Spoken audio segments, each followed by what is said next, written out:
ഈ ബിരിയാണിക്കും വൈറ്റ് റൈസിനും പറ്റിയൊരു അച്ചാറാണ് കേട്ടോ ഇത്.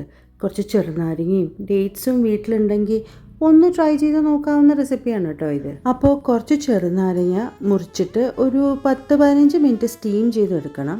പിന്നെ നല്ലെണ്ണയാണ് യൂസ് ചെയ്യുന്നത് കേട്ടോ. കടുക് ഒന്ന് പൊട്ടിക്കാം. ഇഞ്ചി, പച്ചമുളക്, വെളുത്തുള്ളി ഒന്ന് മൂപ്പിച്ചെടുക്കണം. ഈ സമയത്ത് ചെറുതായിട്ട് മുറിച്ച് വെച്ച ഡേറ്റ്സ് ചേർക്കാം. കറിവേപ്പിൻ്റെ ഇല, മുളക് പൊടി, കായപ്പൊടി, ഉലുവപ്പൊടി. മധുരത്തിന് ഞാനിവിടെ ശർക്കരപ്പൊടിയാണ് കേട്ടോ ചേർത്തിരിക്കുന്നത്. വിനീഗർ ചേർക്കാം. പിന്നെ ഉപ്പ്, അത് മറന്നു. എല്ലാം കൂടി ചേർത്ത് നല്ല സ്മൂത്തായിട്ട് ഇളക്കിയെടുക്കണം കേട്ടോ. തിളപ്പിച്ച വെള്ളം ഈ സമയത്ത് വേണമെങ്കിൽ ചേർക്കാം കേട്ടോ. പക്ഷേ പൂപ്പൽ വരാനുള്ളൊരു പോസിബിലിറ്റി ഉള്ളതുകൊണ്ട് ഞാനതങ്ങോട്ട് സ്കിപ്പ് ചെയ്തു. ഇനി നമ്മുടെ വേവിച്ച് വെച്ചിരിക്കുന്ന ചെറുനാരങ്ങ ഉണ്ടല്ലോ, അതും കൂടി ചേർത്ത് ഒന്ന് നല്ലതുപോലെ ഇളക്കിയെടുക്കണം. ഗ്യാസൊക്കെ ഓഫ് ചെയ്തിട്ട് കുറച്ച് നല്ലെണ്ണയൊക്കെ ഒഴിച്ച് കഴിഞ്ഞാൽ സെറ്റായി. ഇത്രയേ ഉള്ളൂ, കഴിഞ്ഞു. ആദ്യത്തെ ദിവസം മാത്രം ഇത്തിരി കയ്പുണ്ടാവും കേട്ടോ.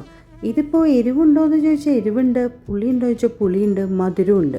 എന്തായാലും സംഭവം അടിപൊളിയാണ്. ഒന്ന് ട്രൈ ചെയ്ത് നോക്കാവുന്ന റെസിപ്പിയാണ് കേട്ടോ.